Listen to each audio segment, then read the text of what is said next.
12 अक्टूबर 2023 रात 2:17 नोएडा सेक्टर 62। शहर के इस हिस्से में सब कुछ सामान्य दिख रहा था, लेकिन हवा में एक अजीब सा सन्नाटा घुल चुका था। ऐसा सन्नाटा जो किसी आने वाली अनहोनी की गवाही दे रहा था।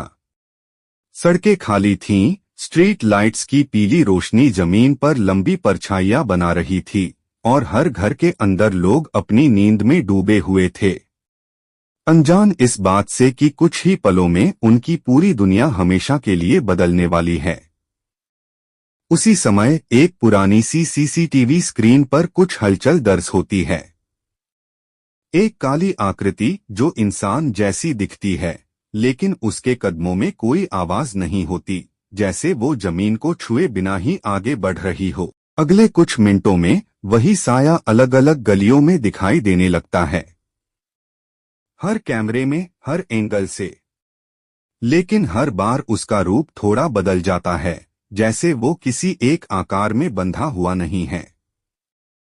उसी रात ठीक 2:46 पर पूरे सेक्टर की बिजली अचानक एक साथ चली जाती है। और फिर एकदम खामोशी। ना कोई चीख, ना कोई हलचल, बस एक गहरी, डरावनी चुप्पी जो पूरे इलाके को अपनी गिरफ्त में ले लेती है।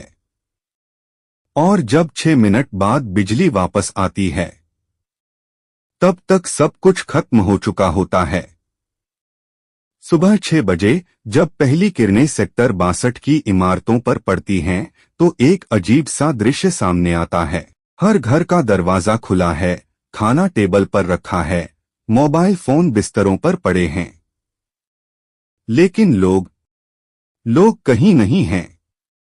ऐसा लगता है जैसे पूरा सेक्टर एक ही पल में गायब हो गया हो।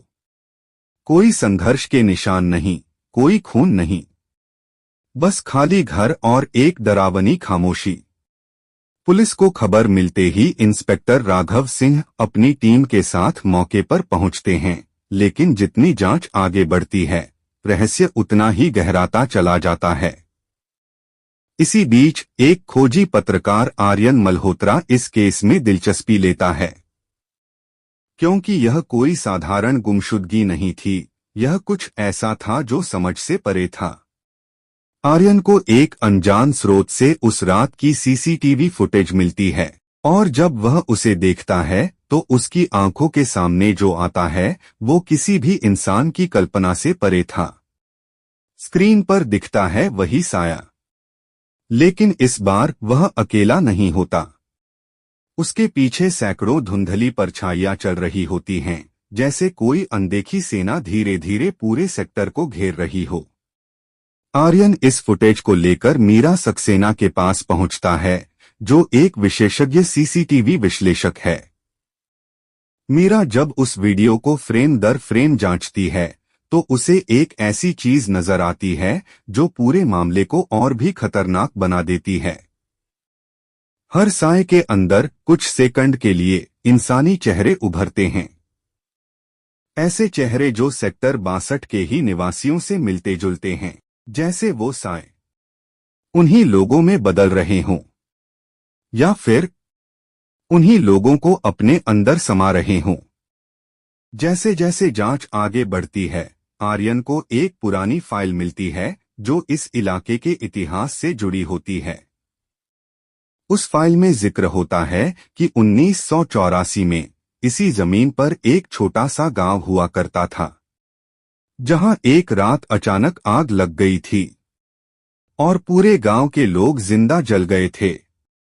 उस हादसे को कभी पूरी तरह समझा नहीं गया, और अब लगभग 40 साल बाद उसी जमीन पर बना यह सेक्टर एक बार फिर किसी अनजानी ताकत का शिकार बन चुका था। इंस्पेक्टर राघव सिंह इस केस को दबाने की कोशिश करता है, ऊपर से आ रहे आदेशों के चलते, लेकिन आर्यन को अब यकीन हो चुका था कि यह सिर्फ एक दुर्घटना नहीं है, यह कुछ और है, कुछ ऐसा जो इंसानी समझ से बहुत आगे है। उसी रात जब आर्यन अकेले उस सेक्टर में वापस जाता है, तो उसे वही सन्नाटा फिर से महसूस होता है। वही डर, वही अदृश्य नजरें जो उसे देख रही होती हैं। और फिर ठीक 2:17 पर आर्यन के कैमरे में कुछ रिकॉर्ड होता है। एक साया जो धीरे धीरे उसकी तरफ बढ़ रहा होता है। इस बार वह साया रुकता है और कुछ पल के लिए उसका चेहरा साफ नजर आता है।